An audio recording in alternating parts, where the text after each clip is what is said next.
श्री शिवाय नामोस्तुभ्यम। हर हर महादेव। दोस्तों, स्वागत है आपका एक बार फिर से हमारे इस चैनल पर। दोस्तों, अगर आप अपने जीवन में कुछ नया सीखने की चाह रखते हैं तो चैनल को सब्सक्राइब जरूर कर लें। सावन का महीना भक्ति का महीना होता है, भक्ति का माह होता है। सावन के पूरे महीने पर भगवान भोलेनाथ जी का नियंत्रण समझा जाता है। दोस्तों, ऐसा समझा जाता है कि सावन के पूरे महीने पर भगवान भोलेनाथ जी की पूजा पाठ करने से शीघ्र ही प्रसन्न होते हैं। सावन के पूरे महीने भगवान भोलेनाथ का प्रिय महीने है। इसके अनेक पौराणिक कथाएं एवं धार्मिक मान्यताएं भी है। दोस्तों, इसे जन साधारण लोग किसी और महीने में संयम नियम का पालन करे या न करे, लेकिन सावन के महीने में संयम एवं नियम का पालन जरूर करते हैं। तो आज के जो वीडियो है बहुत ही सुंदर है, ज्ञानवर्धक जानकारी है। इस वीडियो को अपने फायदे के लिए जरूर पूरा देखना है, क्योंकि अधूरा ज्ञान हमेशा अधूरा फल ही और भगवान शिव का अपमान भी समझा जाएगा। इसलिए वीडियो को अंत तक जरूर देखें। सावन के महीने की विशेष महत्व होता कुछ इस तरह से है। दोस्तों, सावन के महीने में ही समुद्र मंथन हुआ था। सावन के महीने में ही माता लक्ष्मी उत्पन्न हुई थी और माता लक्ष्मी को धन की देवी का दर्जा सावन के महीने में ही हुआ था। सावन के महीने में ही भगवान भोलेनाथ फूलों पर आ जाते हैं और फूलों पर जिनके घर पर यथावत शिवलिंग रखा हुआ होता है तो उनके घर में रूप में जरूर आते हैं। दोस्तों, इस माह में भगवान विष्णु योग निद्रा में चले जाते हैं, तो सृष्टि का जो भार होता है वो भगवान भोलेनाथ संभालते हैं। तो आज की जो वीडियो का विषय है बहुत ही सुंदर है कि इस वृक्ष पर बांधे 2 जोड़ा हरी चूड़ी आपकी हर इच्छा शीघ्र ही पूर्ण होगी।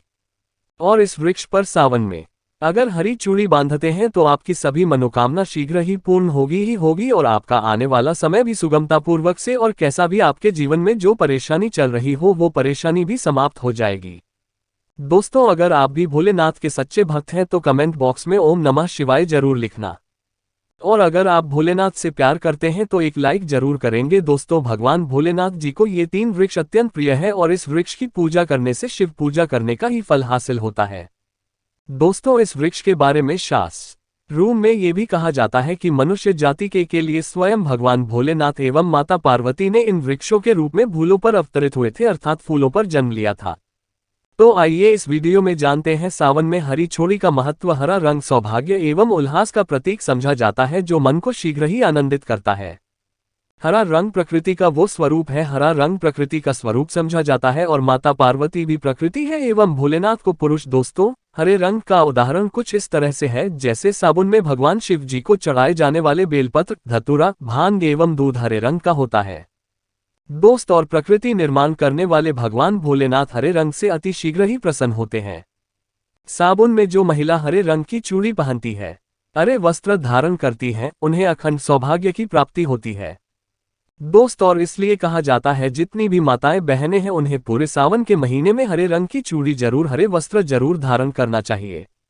सावन के महीने में जो माताएं बहनें भगवान भोलेनाथ की पूजा करती है, शिव पूजा करती है, ऐसी माताएं बहनों को हरे रंग का वस्त्र धारण करना चाहिए और भूलकर भी सावन के महीने में नीले और काले वस्त्र किसी भी महिला को कथा भी नहीं पहनना चाहिए। ऐसा समझा जाता है कि इस रंग के कपड़े पहनने से महिला के पति पर कष्ट आते हैं और उनके पति की आयु कम हो जाती है।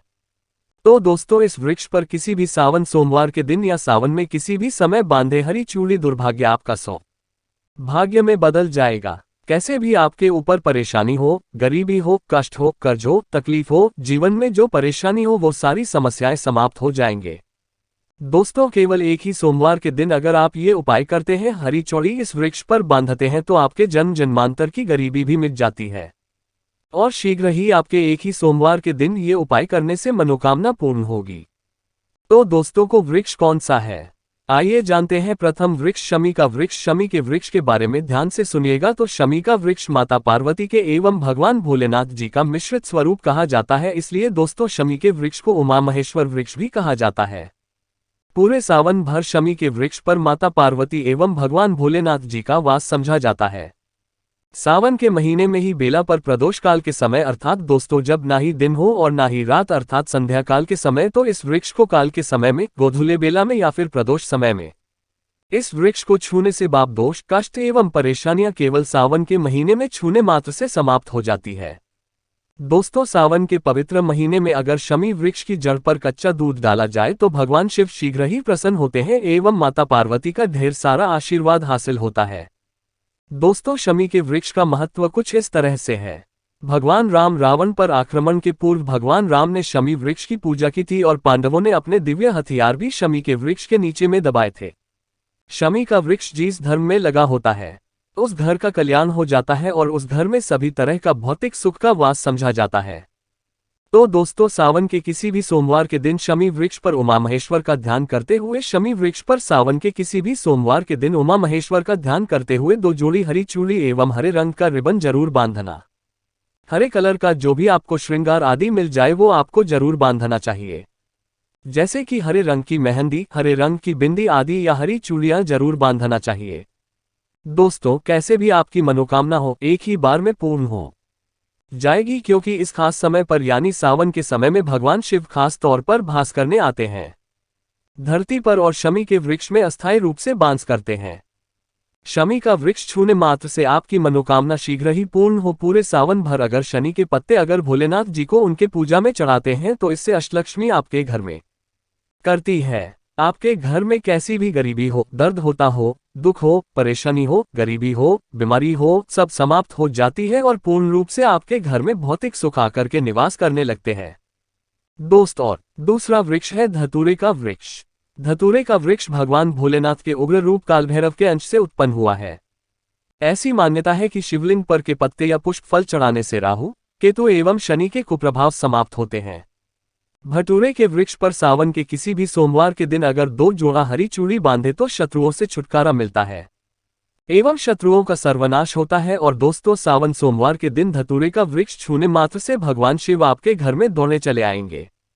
दोस्तों, अगर सावन के किसी भी शनिवार के दिन धतूरे के वृक्ष पर बाबा कालभैरव का ध्यान करते हुए हरी चूड़ी बांधी जाए तो घर भूत प्रेत बाधा ये सब नष्ट हो जाती, भस्म हो जाती है। एवं छोटे से धतूरे की जड़ अगर घर के किसी भी कोने में छुपा दिया जाए या घर में जमीन में गाड़ दिया जाए तो भूत प्रेत इत्यादि का वास घर में कभी नहीं होता है। घर से सभी बाधाएं शिव के वास होने से भाग जाती है। दोस्तों, जो तीसरा वृक्ष है वो है बेल का वृक्ष। अगर भगवान शिव को बेलपत्र न चढ़ाया जाए, जो साबुन का व्रत अधूरा समझा जाता है और बिना पत्र चढ़ाए ही शिवलिंग पर जल भी व्यर्थ हो जाता है। जब भी आप भगवान शिव पर बेलपत्र चढ़ाएं तो 5 बेलपत्रों पर उसके ऊपर में श्री राम अवश्य लिखें। इससे भगवान शिव जल्दी और अत्यंत प्रसन्न हो जाते हैं।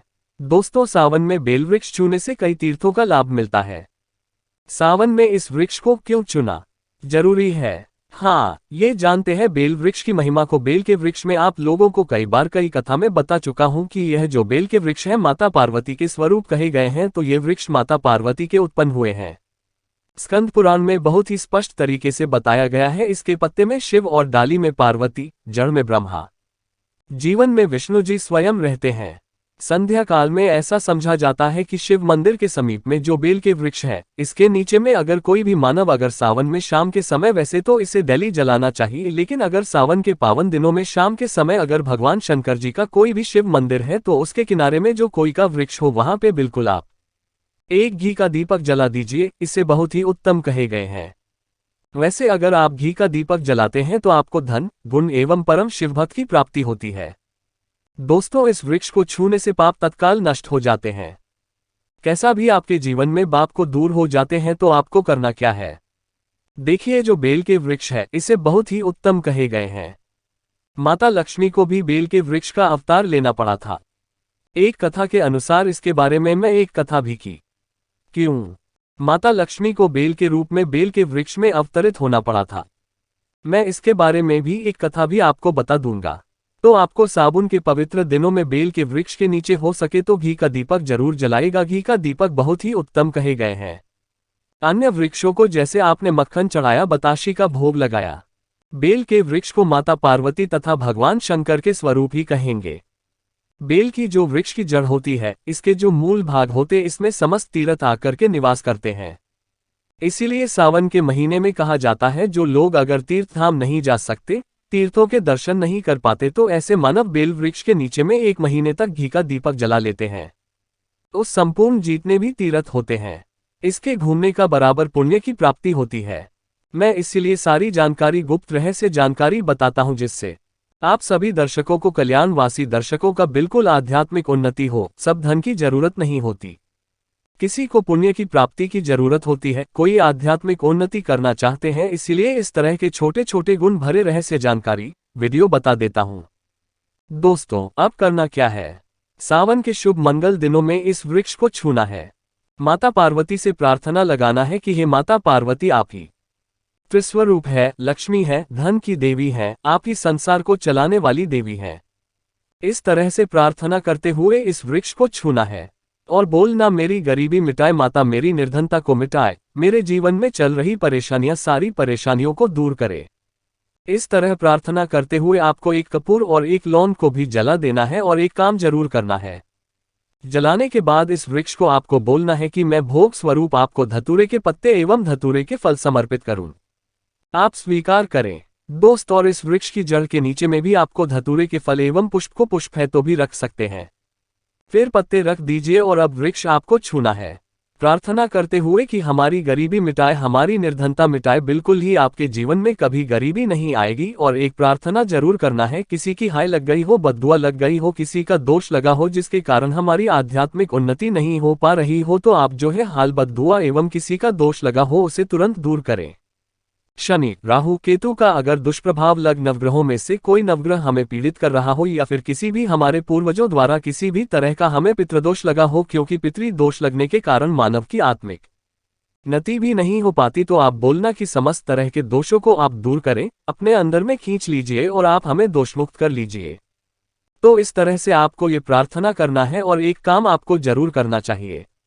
आपको सावन के समय धर्म शास्त्रों में कहे गए हैं, बहुत लोग भी बताते हैं, हमारे गुरुजी भी कहा करते थे, सावन के दिन अगर बेल की वृक्ष की जड़ में मिश्रित युक्त मिश्री, जो मिश्री आती है खड़ी खड़ी, आप सभी दर्शकों को जरूर पता होगा, शुक्र टाइप की होती है, तो आपको मिश्री डाला हुआ दूध अगर आप इनकी जड़ में डालते हैं तो ऐसा कहा गया है कि ऐसा मानव कभी निर्धन नहीं होते। ऐसे मानव के जीवन से किसी भी तरह से अगर लक्ष्मी रुष्ट हो चुकी हो, रुष्ट दूर हो जाते हैं। ऐसे मानव पर मां लक्ष्मी भी प्रसन्न होती है।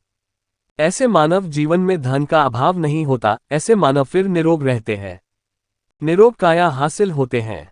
आप चाहते हैं तो यही क्रिया नीम के वृक्ष पर भी कर सकते हैं। नीम के वृक्ष पर माता लक्ष्मी निवास करती है, समस्त देवी शक्ति निवास करते हैं नीम के वृक्ष में। अगर आप जो है साबुन के शुभ मंगल दिनों में आपको एक गिलास या फिर एक लोट सामर्थ्य के अनुसार तांबे के लोटे में आपको दूध डाल करके इनके अंदर इन्हें जो है अभिषेक करना चाहिए, इनके जड़ में डालना चाहिए, लेकिन आपको मीठा दूध ही डालना है। मिश्री मिला हुआ दूध आपको चढ़ाना है, इनकी जड़ में डालना है और गरीबी मिटाने की प्रार्थना करना है।